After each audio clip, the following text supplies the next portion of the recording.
Assalamu alaikum wa rahmatullahi wa barakatuh. My dear brothers and sisters, today we will discuss a sensitive but very important topic: sexual sins forbidden by Allah. Why is this necessary? Because these acts destroy spirituality, weaken society, and strip away human dignity. The Quran and authentic hadith give us clear guidance, and it is essential that even our Christian friends understand these universal truths. Fornication, known in Arabic as zina, is one of the gravest sins highlighted in the Quran and Sunnah. Allah warns us directly in the Quran: do not approach fornication. Indeed, it is ever an immorality and is evil as a way. Surah Al-Isra 17:32. Notice the wording. Allah does not simply say, do not commit fornication, but rather, do not approach it. This means that Islam prohibits not only the act itself, but also everything that leads to it. Flirtation outside of marriage, secret meetings, indecent speech, and exposure to environments that encourage immorality.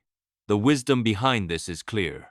Prevention is always better than cure. By cutting off the paths that lead to fornication, society is protected from its destructive consequences. Fornication corrupts the soul because it involves disobedience to Allah in one of the most intimate aspects of human life. Sexual relations are meant to be sacred, reserved for the bond of marriage, where love, trust, and responsibility are nurtured. When this bond is broken, the act becomes a selfish pursuit of desire, detached from responsibility and spirituality. The Prophet ﷺ describes zina as a sin that strips away faith, leaving the heart vulnerable and darkened. The spiritual corruption manifests outwardly in society, leading to broken families, mistrust, and widespread immorality. The social consequences of fornication are undeniable.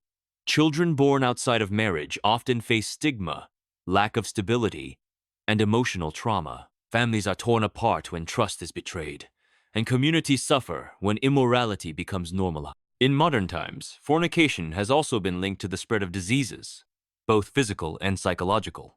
Depression, guilt, and anxiety often accompany those who indulge in such acts, because the human soul was not created to thrive in disobedience. Islam, therefore, protects individuals and society by placing strict boundaries around sexual conduct. History provides clear lessons.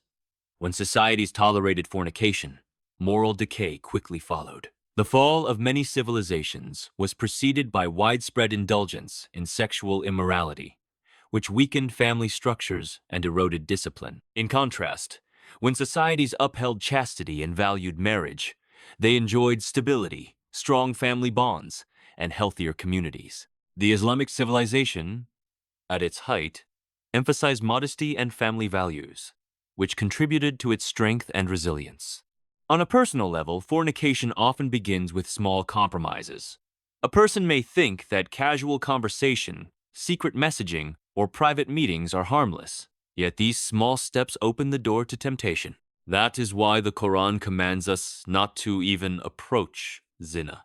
Protecting the eyes, guarding the heart, and avoiding environments of temptation are essential acts of worship. The Prophet ﷺ advised young people to marry if they are able, and if not, to fast, as fasting helps control desires. This shows that Islam provides practical solutions to prevent fornication rather than simply condemning it. Repentance, however, is always possible. Even if someone has fallen into fornication, Allah's mercy is vast. The Quran assures us that those who repent sincerely, believe, and do righteous deeds will have their sins replaced with good deeds. This is a powerful reminder that no matter how far one has strayed, the door of forgiveness remains open. Many companions of the Prophet ﷺ who had committed sins before Islam were purified through repentance and became shining examples of faith. Ultimately, fornication is not just a private sin. It is a social disease. It undermines trust, destroys families, and spreads corruption. Islam's prohibition is therefore not a restriction meant to limit human freedom, but a protection meant to preserve dignity, honor, and peace. By avoiding fornication and everything that leads to it, believers safeguard their souls, their families, and their communities. The wisdom of Allah's command is timeless, and its relevance is evident in every age. Homosexuality, as addressed in the Quran and Sunnah, is presented through the story of Prophet Lot. Lot, peace be upon him. Allah says, "You commit such immorality as no one has preceded you with from among the worlds." Surah Al-Araf 7-80. This verse highlights the uniqueness of the sin committed by the people of Lot. They engaged in practices that no previous nation had normalized. Islam views this act as a violation of the natural order established by Allah, where men and women are created to complement one another in marriage, forming families and ensuring the continuation of humanity. The Quran narrates how Prophet Lot repeatedly warned his people, urging them to abandon their sinful practices and return to purity. Yet, they mocked him, rejected his message, and persisted in their behavior. Their refusal to repent led to divine punishment. Their city was overturned, and stones rained down upon them. This story serves as a timeless reminder that persisting in immorality, despite clear guidance, leads to destruction, both spiritually and socially. It is not merely a historical account, but a moral lesson for all generations. From a spiritual perspective, homosexuality is seen as a distortion of the natural inclination Allah placed in human beings. Islam emphasizes that sexual relations are sacred, meant to occur within the bond of marriage between a man and a woman. This union is not only physical but also emotional and spiritual, designed to nurture love, responsibility, and the upbringing of children. When this natural order is disrupted, the consequences extend beyond the individual to the family and society at large. The Prophet ﷺ described the family unit as the foundation of the community, and anything that undermines it weakens the entire social fabric. The social consequences of normalizing homosexuality are significant. When societies redefine morality according to desires rather than divine guidance, boundaries collapse, families lose their stability, children grow up confused about roles and responsibilities, and communities face division. In Islamic history, the destruction of the people of Lot stands as a stark warning of what happens when immorality becomes widespread and accepted.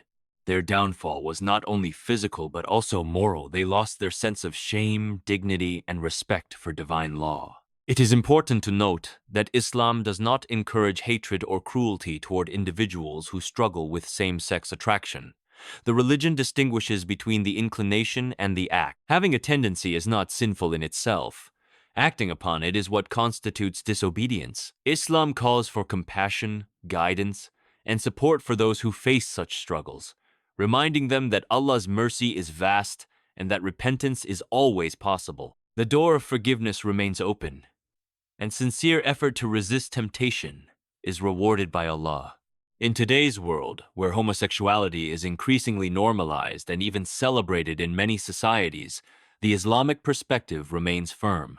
It is not about denying human emotions, but about channeling them in ways that align with divine wisdom. Just as Islam prohibits fornication and adultery to protect individuals and families, it prohibits homosexuality to safeguard the natural order and ensure the well-being of society. The command is not arbitrary. It is rooted in the preservation of dignity, morality, and balance. Ultimately, the story of the people of Lot is not just about punishment. It is about warning and guidance. It teaches us that ignoring divine boundaries leads to ruin, while adhering to them brings peace and stability. For Muslims, and for anyone seeking truth, the lesson is clear. Align your life with the natural order Allah has created. Seek His forgiveness if you have erred, and strive to live in purity. The mercy of Allah is greater than any sin, and sincere repentance can transform even the darkest past into a path of light. Adultery, known in Arabic as zina al-muhsan, fornication committed by someone who is married, is one of the most destructive sins in Islam. The Prophet ﷺ said, "When a man commits adultery, faith leaves him as a garment is removed."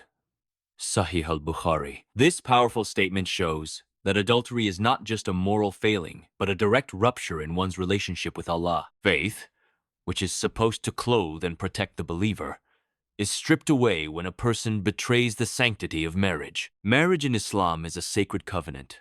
a bond built on trust, love, and responsibility. It is meant to be a fortress that protects both spouses from temptation and provides a safe environment for raising children. Adultery shatters this fortress. It destroys trust between husband and wife, leaving wounds that are often impossible to heal. Betrayal in marriage is not only emotional but spiritual, because it violates a promise made before Allah. The Quran emphasizes that spouses are garments for one another. They protect, cover, and beautify each other. Adultery tears this garment apart, leaving both partners exposed to pain and humiliation. The social consequences of adultery are immense. Families break apart, children suffer trauma, and communities lose stability. In modern society, countless divorces are directly linked to infidelity. Children raised in broken homes often struggle with insecurity, anger, and mistrust, carrying emotional scars into adulthood. The ripple effect of one act of betrayal can extend across generations. Islam therefore prohibits adultery not only to protect the individual but to safeguard the family unit, which is the foundation of society. Adultery also breeds hypocrisy and dishonesty. A person who engages in it must lie, conceal, and deceive. This constant dishonesty corrodes the soul, making repentance harder and harder. The Prophet ﷺ warned that sins committed in secret eventually manifest openly, and adultery is a prime example. What begins as hidden betrayal often becomes public scandal, bringing shame not only to the individuals involved but to their families. From a spiritual perspective, adultery distances a person from Allah.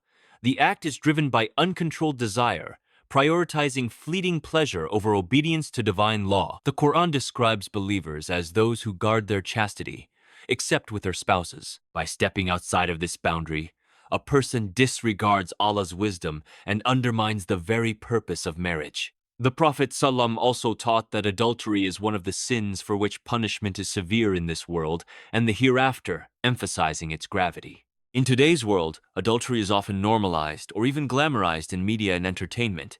Affairs are portrayed as exciting, liberating, or harmless. Yet the reality is far darker. Broken families, traumatized children, and emotional devastation are the real outcomes. Islam's prohibition is not about restricting freedom, but about protecting dignity, love, and stability. By guarding against adultery, believers preserve their faith, their families, and their communities. Repentance, however, remains possible. Even for those who have fallen into adultery, Allah's mercy is vast. Sincere repentance, coupled with a commitment to never return to the sin, can restore faith and heal the soul. The Quran promises that those who repent, believe, and do righteous deeds will have their sins replaced with good deeds. This shows that no matter how grave the sin, Allah's forgiveness is greater. Ultimately, adultery is not just a private matter between two individuals. It is a social disease that undermines trust, destroys families, and spreads corruption. Islam's strict prohibition is therefore a protection, ensuring that marriage remains a sanctuary of love, trust, and faith. By avoiding adultery and seeking purity, believers honor their covenant with Allah and safeguard the future of their families. My brothers and sisters, Allah is most merciful. Even if someone has fallen into these sins, the door of repentance is always open. The Prophet ﷺ said, "Whoever repents sincerely, Allah forgives him. Never despair of Allah's mercy. Return to Him with sincerity, and He will purify your heart." Today we learned about 3 major sexual sins forbidden by Allah: fornication, homosexuality, and adultery. These prohibitions are not only Islamic, they are universal warnings meant to protect human dignity. If this video brought you clarity, I invite you to subscribe to the channel for more educational content. Comment with your reflections and questions. Like the video to support the message. Share so that others may benefit from these teachings. Assalamu alaikum wa rahmatullahi wa barakatuh.